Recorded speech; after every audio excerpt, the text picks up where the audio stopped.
মই আজি ভিডিঅ' লৈ আহিছোঁ আপোনাৰ ভোটাৰ লিষ্ট কেনেকৈ ডাউনলোড কৰিব পাৰে। ভোটাৰ তালিকাত আপোনাৰ নাম আছে নে নাই, ইয়াত অকল পঞ্চায়ত ভোটাৰ লিষ্টটো মই ডাউনলোড কৰিম। পঞ্চায়ত ভোটাৰ লিষ্ট ডাউনলোড কৰাৰ কাৰণে কাম কৰক, যিকোনো এটা ব্ৰাউজাৰত আপুনি যাব পাৰে। মই ক্ৰমত গৈছোঁ, ইয়াত লিখিব ইলেকশ্যন কমিশনাৰ অফ আসাম। লিখাৰ পিছত আপোনাৰ ওপৰত যেটো আছে ফাৰ্ষ্ট ইয়াতে আপুনি ক্লিক কৰি দিব ফাৰ্ষ্ট লিংক। তাৰপিছত আপুনি এটা কাম কৰিব, ইয়াত আপোনাৰ ফাৰ্ষ্টত যে আছে ইলেক্টৰ ৰোল অৰ্থাৎ আপোনাৰ PDF ফাইল বুজায়। ইয়াত আপুনি ক্লিক কৰিব।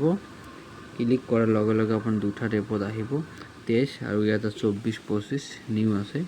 আপুনি কাম কৰক, প্ৰথম যে আছে ইয়াতে আপুনি ক্লিক কৰিব, অৰ্থাৎ 24 আৰু 25 ক্লিক যেতে আপুনি মাৰিলে ইয়াত আপুনি কাম কৰিব। ডিস্ট্ৰিক্ট আপুনি সিলেক্ট কৰিব, মই ধুবুৰী হয়, মই ধুবুৰী সিলেক্ট কৰিছোঁ। তাৰপিছত আপুনি জিলা পৰিষদ, আপোনাৰ জিলা পৰিষদ ZP কি আছে, মোৰ জিলা পৰিষদ আছে মতিশ্বৰ ক্লিক কৰিম। তাৰপিছত ইয়াত আহিলে আপোনাৰ পঞ্চায়ত কি আছে, মোৰ পাটামাৰী।